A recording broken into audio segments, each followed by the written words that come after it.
안녕하세요. 이번 시간에는 중고등 심화책으로 많이 사용하는 블랙라벨, 블랙라벨은 이제 2주 안에 푸는 문제다라는 주제에 대해서 말씀을 드려보겠습니다.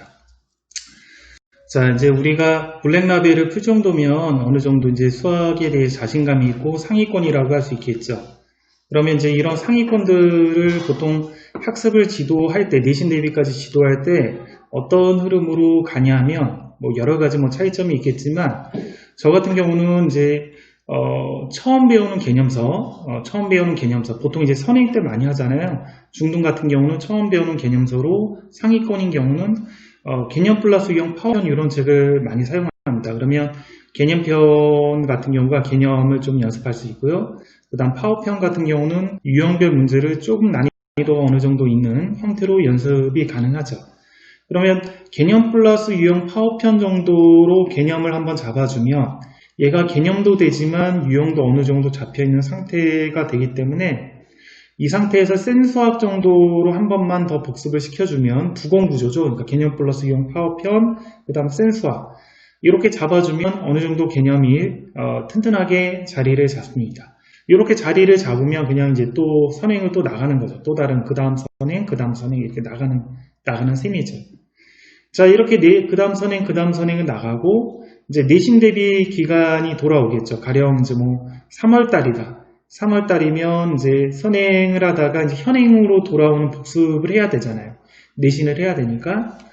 가령 안정적으로 3월달부터 내신이 들어간다라고 하면 이제 상위권 같은 경우는 선행을 나름 많이 했기 때문에 현행이 들어가는 3월달 1학기가 되면 그 현행 내용들을 개념 플러스 유형 파워편하고 센수학으로 진도를 나갔더라도 많이 까먹는 경우가 많이 있어요. 어느 정도. 그래서 기본 개념 복습을 위해서 가볍게 RPM, 유형별 교재인데 쌤보다는 좀 쉬운 책이죠. RPM 같은 걸 한 권을 풀립니다.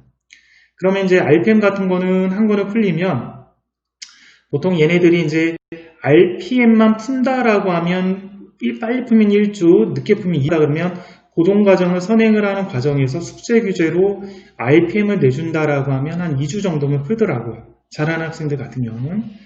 선행은 선행대로 고등과정 나가면 나가고 그 다음에 개념 복습, 내신 대비를 위한 개념 복습으로 가볍게 RPM이 한 2주 정도에 끝나게 됩니다. 그럼 RPM이 2주 정도 끝나면 이제 1품을 시키죠. 1품. 그럼 1품 같은 경우도 숙제 규제로 선행을 나가는 과정에서 숙제 규제로 1품을 시키면 역시 한 2주 정도면 끝나요. 2주 정도. 그러면 이제 4월달이 되겠죠. 그러면 4월달에는 역시 선행을 또 나가죠. 선행, 고등과정이면 고등과정을 계속 나가는 과정에서 숙제 규제로 이제 그 현행 내신 대비할 거를 시킵니다. 가령 블랙라벨 같은 거 시키면 역시 한 2주 정도면 블랙라벨이 학습이 소화가 됩니다. 그래서 이렇게 학습이 소화가 되면 한 4월 둘째 주가 되겠죠. 그때부터는 보통 내신 위주로 이제 학습이 진행이 돼야 되니까 진도 나가는 걸 멈추고 기출문제라든지 학교 교과서라든지 프린트라든지 이런 중요한 거 위주로 복습해서 마무리를 시켜주면 되겠죠. 자, 고등과정도 마찬가지예요. 고등과정도 이제 처음 배울 때 굉장히 어려워하니까 처음 배울 때 쉬운 개념 원리, 그 다음에 RPM, 그 다음 한 정석 요 3권 정도로 애들을 개념을 잡아주면 안정적이기도 하면서 굉장히 튼튼하게 그리고 수월하게 개념이 어느 정도 잡힙니다. 자, 고등과정은 이제 학습할 내용이 많기 때문에 3월달부터 현행 복습을 하면 좀 늦어요. 그래서 개념 원리 RPM 정석 정도로 얘네들이 선행을 했다면 만약에 3월달부터 현행 복습을 3월달부터 하지 말고 3월 되기 겨울방학, 그 전 방학 때 센수학을 가지고 다시 한번 복습을 시킵니다. 그 1학기 내용이면 겨울방학 때 시키고요. 2학기 내용이면 여름방학 때 다시 복습을 시키는 거죠. 내신 대비할 거를. 그러면 센수학 가지고 다시 이제 복습을 한 달 정도 시키면 센을 이제 마무리를 하게 되죠. 그리고 3월달이 되면 3월달부터도 똑같아요. 3월달부터도 센 했으면 한 1품, 그 다음에 블랙라벨 정도 교재들을 풀리면 얘네들이 1품 한 2주, 블랙라벨 2주 해서 3월 말까지 해서 2권을 마무리를 하죠. 고등학교는 학교 부교재도 있고 학생들이 푸는 교재가 좀 다양하게 많다 보니까 그 정도 블랙라벨까지 이렇게 시켰다고 멈추진 않고 뭐 가령 EBS 올림푸스도 풀리고 혹은 뭐 자이스토리도 풀리고 이런 식으로 좀 많이 복습을 시켜주죠. 기출문제도. 그래서 고등학생들 같은 경우도 상위권인 경우는 뭐 일품이나 블랙라벨을 거의 2주씩 정도만 시간을 투자하면 거의 마무리가 다 됩니다.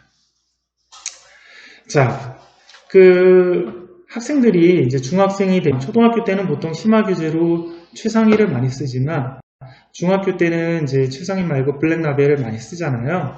근데 이 블랙라벨을 이렇게 써 나갈 때 뭐 쓰는 방법이 여러 가지가 있겠죠. 초등학교 같이 개념하고 심화까지 비록 선행이지만 같이 병행하는 경우도 있잖아요. 그러면 뭐 가령 얘가 뭐 중학교 1학년 과정을 배우는데 블랙라벨까지 같이 이렇게 해나간다 그러면 한 방에 이제 블랙라벨까지 하려면 시간이 많이 걸리겠죠. 많이 걸리고 오래 걸릴 수도 있고 수학이 아주 뛰어난 학생이 아닌 경우에는. 근데 보통 이제 선행할 때 블랙라벨까지는 가지 않고 적정 난이도에서 좀 멈춘 다음에 또 다른 선행을 나가고 현행을 어차피 복습을 해야 내신 대비를 해야 되니까 그때 이제 일품이나 블랙라벨을 이렇게 학습을 해주면 특별하지 않은 경우는 거의 한 2주 정도면 이렇게 학습이 되는 경우가 많이 있습니다.